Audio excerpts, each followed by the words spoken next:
Selamat pagi, saudara-saudara yang dikasihi Tuhan. Jumpa lagi pada hari Kamis tanggal 3 September 2020.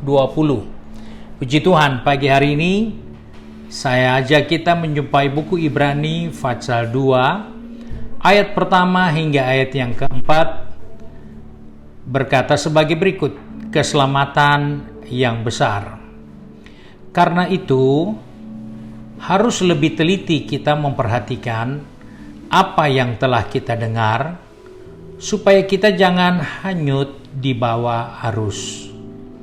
Sebab kalau firman yang dikatakan dengan perantaran malaikat-malaikat tetap berlaku, dan setiap pelanggaran dan ketidaktaatan mendapat balasan yang setimpal, bagaimanakah kita akan luput jikalau kita menyia-nyiakan keselamatan yang besar itu, yang mula-mula diberitakan oleh Tuhan dan oleh mereka yang telah mendengarnya kepada kita dengan cara yang dapat dipercayai.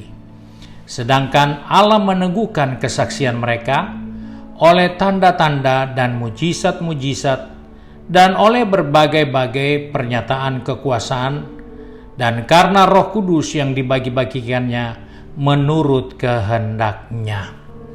Puji Tuhan, kita menjumpai satu nasihat firman Tuhan untuk saya dan saudara, yaitu kita harus lebih teliti, lebih jelimat, lebih mengerti dalam perhatian kita terhadap apa yang kita telah dengar, yaitu firman Tuhan. Kita hidup di satu zaman di mana berita itu begitu cepat menyebar. Terlebih di era informasi komunikasi seperti ini, berita-berita melalui internet tidak terbendung. Kita mendengar berita, kita membaca berita, kita mendapatkan informasi dari orang lain tentang keadaan, tentang situasi, tentang kondisi yang kalau kita tidak teliti, maka kita akan terjebak, kita termakan dengan berita-berita hoax, berita-berita yang tidak ada kebenarannya. Nah, dalam hal ini firman Tuhan katakan kita harus teliti dalam memperhatikan firman yang kita sudah dengar, supaya kita jangan hanyut di bawah arus. Mendengar dan mengerti apa yang didengar itu adalah suatu proses yang perlu waktu, karena tidak mudah kita bisa mendengar dan langsung bisa mengerti apa yang kita dengar itu, apa yang kita perhatikan itu, kita mengerti apa yang kita dengar. Karena dalam hidup ini seringkali kita tidak teliti dalam mendengar. Dan kita jumpa satu pengalaman seorang yang masih muda, yang dipersiapkan untuk menjadi seorang nabi. Dari buku 1 Samuel pasal yang ketiga, di sana ayat 4 menceritakan bagaimana Samuel mendengar pertama kali suara yang memanggil Samuel. Dan kita temukan bahwa dari peristiwa itu, Samuel tidak tahu siapa yang memanggil dia. Pikirnya, sangkanya, duganya Imam Eli yang memanggil dia. Sebab itu ayat firman Tuhan ini berkata seperti ini.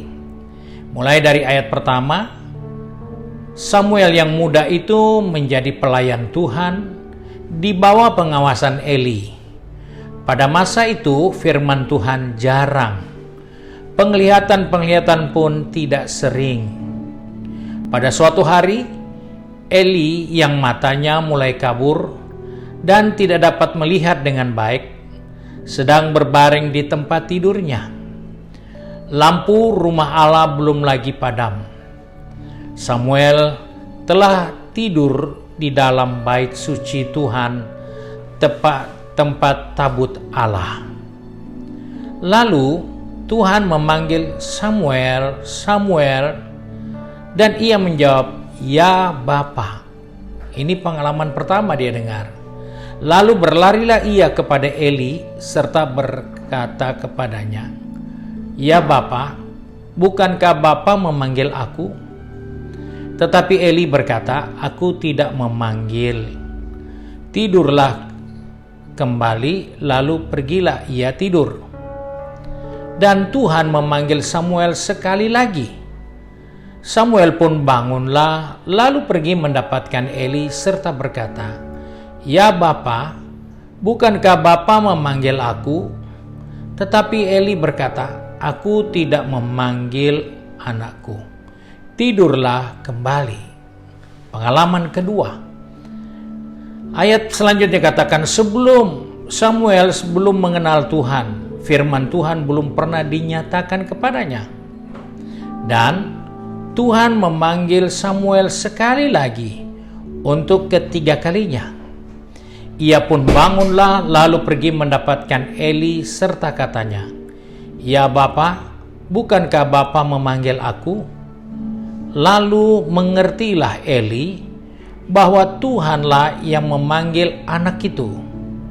Ayat 9 berkata, "Sebab itu berkatalah Eli kepada Samuel, pergilah tidur, dan apabila ia memanggil engkau, katakanlah, berbicaralah Tuhan, sebab hambamu ini mendengar." Maka pergilah Samuel dan tidurlah ia di tempat tidurnya. Lalu datanglah Tuhan berdiri di sana dan memanggil seperti yang sudah-sudah, "Samuel, Samuel." Dan Samuel menjawab, "Berbicaralah, sebab hambamu ini mendengar." Kita jumpa pengalaman seorang muda yang bernama Samuel mendengar namanya dipanggil 3 kali. Dan ketiga kali itu baru dia diarahkan. Pertama kali dia dipanggil, dia terkecoh. Dia pikir Imam Eli yang memanggil dia. Berikut di panggilan yang kedua, dia menjawab dengan datang kepada Imam Eli. Imam Eli katakan, "Saya tidak panggil, tidur saja." Yang ketiga kali, dia mendengar Imam Eli sadar bahwa itu suara Tuhan. Sebab itu Imam Eli katakan kepada Samuel, "Kalau kau dengar lagi, katakanlah, aku mendengar. Katakanlah apa yang kiranya menjadi kehendak Tuhan bagi dirinya." Nah, saudara-saudara yang dikasihi Tuhan, Samuel sampai 3 kali mendengar namanya dipanggil, dan dia tidak bisa bedakan itu suara Samuel, yang dia dengar itu suara Imam Eli atau suara Tuhan. Dia perlu waktu, dia perlu proses untuk bisa membedakan suara Imam Eli dan suara Tuhan. Nah, saudara-saudara yang dikasihi Tuhan, firman Tuhan katakan kita harus lebih teliti memperhatikan apa yang kita dengar. Karena kalau kita tidak teliti, kita akan hanyut. Nah, dalam hidup ini kita sudah bisa membedakan. Ada suara mobil, ada suara sepeda motor yang kita bisa bedakan. Namun, itu pun tidak cukup. Suara mobil kita bisa dengar secara universal. Ya, seperti itulah suara mobil. Begitu juga dengan suara sepeda motor, secara universal kita katakan, ya itu suara sepeda motor. Tetapi, ada orang-orang yang punya kemampuan khusus. Dia bisa mendengar suara motor dan dia bisa bedakan, ini sepeda motor Honda, ini sepeda motor Vespa, ini sepeda motor bebek, ini sepeda motor Honda atau Yamaha yang bukan Matic. Dia bisa bedakan karena telinganya sudah terlatih dengan mendengar. Alkitab katakan kita harus teliti mendengar firman Allah. Karena ketika kita tidak teliti, maka kita juga akan mengalami tuntutan Dan tuntutan itu terjadi karena kita tidak teliti, sehingga kita hanyut. Dikatakan di sini supaya kita jangan hanyut di bawah arus. Peristiwa hanyut itu pada umumnya terjadi di sekitar sungai atau di tepi pantai. Istilah hanyut itu biasa perahu yang ditambat di tepi sungai. Ketika banjir besar datang, akhirnya perahu itu terlepas dari ikatannya dan hanyut, terbawa arus sungai. Begitu juga perahu yang ada di tepi pantai, yang ditambat di tepi pantai, kemudian bisa hanyut karena derasnya ombak, sehingga perahu itu diguyur oleh ombak dan dibawa ke lautan yang dalam. Ini juga terjadi dengan kehidupan kita. Ketika kita tidak teliti, kita lengah, mendadak kita sudah hanyut, kita tidak tahu. Pengertian dari hanyut ini juga sama seperti orang yang memakai cincin dan dia mengerjakan pekerjaan mencuci pakaian atau mencuci piring. Dalam kesibukannya mencuci, nanti setelah selesai cuci baru dia sadar cincinnya tadi ada, sekarang tidak ada. Kenapa? Karena cincinnya terlepas dari tangannya dan dia tidak tahu kemana cincinnya itu berada. Seperti itulah kehidupan kita. Jika kita hanya mendengar dan tidak mengerti firman Allah, maka kita akan hanyut oleh keadaan zaman ini, sehingga kita tidak akan mencapai rencana dan tujuan Allah dengan kehidupan kita. Sebab itu dikatakan tadi, firman Tuhan yang sudah dikatakan melalui perantara malaikat, melalui Tuhan sendiri, itu ada sanksi kalau kita tidak taat. Apalagi kita yang sudah hidup di zaman akhir ini, di mana firman Tuhan makin terbuka, firman Tuhan makin disebarkan kemana-mana, kita tidak mengerti. Yang rugi bukan firman Tuhan, yang rugi kita, karena kita hanyut, kita terbawa oleh keadaan yang ada, kita kehilangan keselamatan, kita kehilangan pegangan hidup yang kekal, karena kita tidak teliti dengan firman.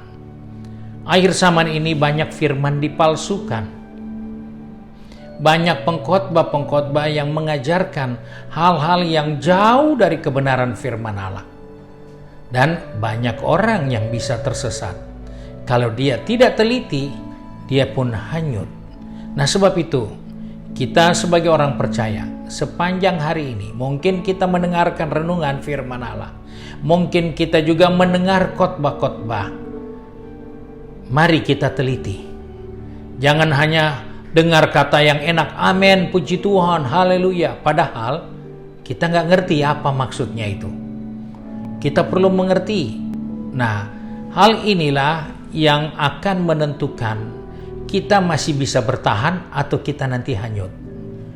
Kebiasaan yang tidak teliti, kebiasaan yang tidak pernah mengerti dengan firman Allah, itulah yang akan menghanyutkan kehidupan kita.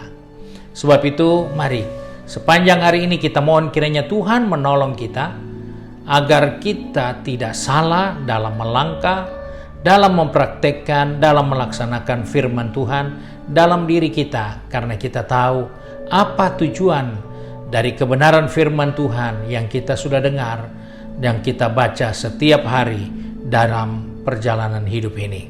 Mari kita satu dalam doa. Kembali kami datang kepada Bapa di surga dengan mengucap syukur karena oleh kemurahan Tuhan kami masih ada sampai saat ini, dan hari ini juga kami sudah mendengarkan firman Tuhan. Bapa, pegang tangan kami, atur langkah kaki kami sepanjang hari ini, baik yang akan pergi bekerja, yang akan berbisnis, yang akan pergi sekolah atau studi melanjutkan pendidikan, bahkan yang tinggal di rumah.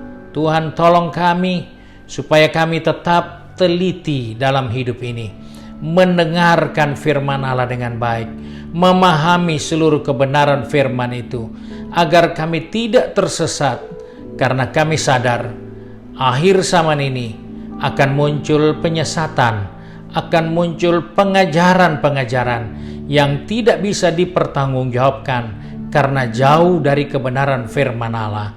Sebab itu Bapa, sepanjang hari ini kami serahkan seluruh kehidupan ini, roh, jiwa, tubuh kami. Kiranya pimpinan Tuhan menjadi bahagian kami, sehingga sepanjang hari ini nama Tuhan dipermuliakan.